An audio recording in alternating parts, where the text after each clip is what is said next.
ओम श्री गणेशाय नमः। ओम नमः शिवाय। श्री कृष्ण द्वारा बाण की भुजाओं का काटा जाना। सिर काटने के लिए उद्यत हुए श्री कृष्ण को शिव का रोकना और उन्हें समझाना। श्री कृष्ण का परिवार समेत द्वारिका को लौट जाना। बाण का तांडव नृत्य द्वारा शिव को प्रसन्न करना।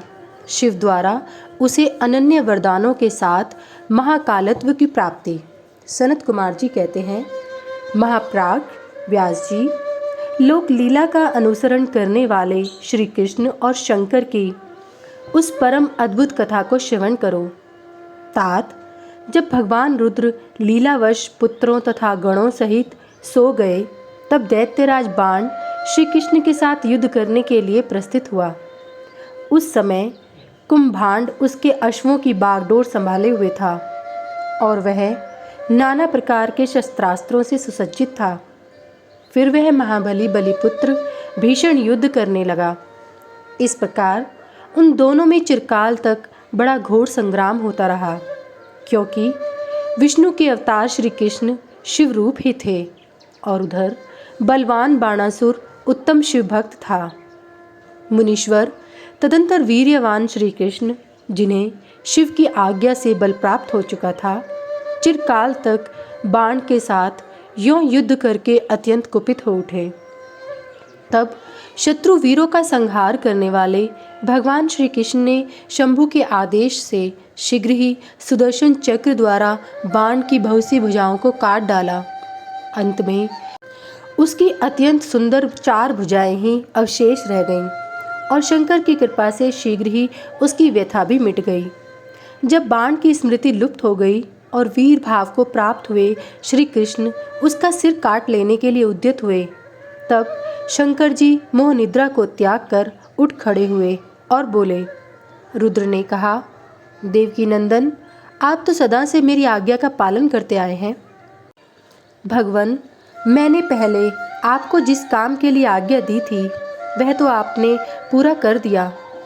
अब बाण का शिरछेदन मत कीजिए और सुदर्शन चक्र को लौटा दीजिए। मेरी आज्ञा से यह चक्र सदा मेरे भक्तों पर अमोघ रहा है। गोविंद, मैंने पहले ही आपको युद्ध में अनिवार्य चक्र और जय प्रदान की थी। अब आप इस युद्ध से निवृत्त हो जाइए। लक्ष्मीस, पूर्व काल में भी तो आपने मेरी आज्ञा के बिना दधीच, वीरवर, रावण और तारकाक्ष आदि के पुरों पर चक्र का प्रयोग नहीं किया था।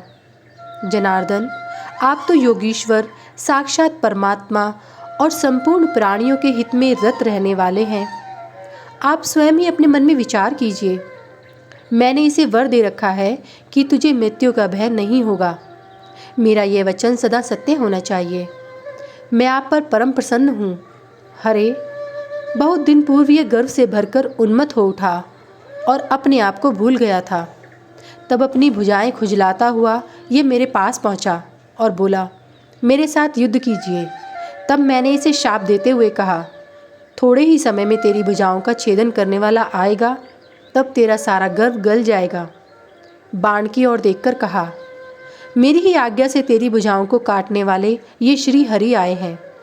फिर श्री कृष्ण से बोले, अब आप युद्ध बंद कर दीजिए और वर वधू को साथ ले अपने घर को लौट जाइए। यों कहकर महेश्वर ने उन दोनों में मित्रता करा दी और उनकी आज्ञा ले वे पुत्रों और गणों के साथ अपने निवास स्थान को चले गए। सनत कुमार जी कहते हैं, मुने, शंभु का कथन सुनकर अक्षय शरीर वाले श्री कृष्ण ने सुदर्शन को लौटा लिया और विजयश्री से सुशोभित हो वे बाणासुर के साथ अंतपुर में पधारे। वहां उन्होंने उषा सहित अनिरुद्ध को आश्वासन दिया और बाण द्वारा दिए गए अनेक प्रकार के रत्न समूहों को ग्रहण किया। उषा की सखी परम योगिनी चित्रलेखा को पाकर तो श्री कृष्ण को महान हर्ष हुआ। इस प्रकार शिव के आदेश अनुसार जब उनका सारा कार्य पूर्ण हो गया, तब वे श्री हरि हृदय से शंकर को प्रणाम कर और बलिपुत्र बाणासुर की आज्ञा ले परिवार समेत अपनी पुरी को लौट गए। द्वारका में पहुंचकर उन्होंने गरुण को विदा कर दिया। फिर हर्षपूर्वक मित्रों से मिले और स्वेच्छा अनुसार आचरण करने लगे। इधर नंदीश्वर ने बाणासुर को समझाकर यह कहा, भक्त शार्दूल, तुम बारंबार शिव जी का स्मरण करो, वे भक्तों पर अनुकंपा करने वाले हैं। अतः उन आदि गुरु शंकर में मन समाहित करके नित्य उनका महोत्सव करो। तब द्वेष रहित हुआ महामनस्वी बाण नंदी के कहने से धैर्य धारण करके तुरंत ही शिव स्थान को गया। वहां पहुंचकर उसने नाना प्रकार के स्तोत्रों द्वारा शिव जी की स्तुति की और उन्हें प्रणाम किया। फिर वह पादों से ठुमकी लगाते हुए और हाथों को घुमाते हुए नाना प्रकार के आलीढ़ और पित्यालीढ़ आदि प्रमुख स्थानों के द्वारा सुशोभित नृत्यों में प्रधान तांडव नृत्य करने लगा। उस समय वह हजारों प्रकार से मुख द्वारा बाजा बजा रहा था। बीच बीच में बाहों को मटकाकर तथा सिर को कपाकर सहस्त्र प्रकार के भाव भी प्रकट करता जाता था। इस प्रकार नृत्य में मस्त हुए महाभक्त बाणासुर ने महानृत्य करके नतमस्तक हो त्रिशूलधारी चंद्रशेखर भगवान रुद्र को प्रसन्न कर लिया। तब नाच गान के प्रेमी भक्त वत्सल भगवान हर्षित होकर बाण से बोले। रुद्र ने कहा, बलि पुत्र प्यारे बाण, तेरे नृत्य से मैं संतुष्ट हो गया हूँ। अतः दैत्येंद्र, तेरे मन में जो अभिलाषा हो उसके अनुरूप वर मांग ले। सनत कुमार जी कहते हैं, मुने, शंभु की बात सुनकर दैत्यराज बाण ने इस प्रकार वर मांगा, मेरे घाव भर जाएं, बाहु युद्ध की क्षमता बनी रहे, मुझे अक्षय गणनायकत्व प्राप्त हो, शोणितपुर में उषा पुत्र अर्थात मेरे दौहित्र का राज्य हो, देवताओं से तथा विशेष करके विष्णु से मेरा वैरभाव मिट जाए, मुझ में रजोगुण और तमोगुण से युक्त दूषित दैत्यभाव का पुनः उदय न हो, मुझ में सदा निर्विकार शंभु भक्ति बनी रहे और शिव भक्तों पर मेरा स्नेह और समस्त प्राणियों पर दया भाव रहे। यों शंभु से वरदान मांगकर बलिपुत्र महासुर बाण अंजलि बांधे रुद्र की स्तुति करने लगा। उस समय उसके नेत्रों में प्रेम के आंसू छलक आए थे। तदंतर जिसके सारे अंग प्रेम से प्रफुल्लित हो उठे थे, वह बलिनंदन बाणासुर महेश्वर को प्रणाम करके मौन हो गया।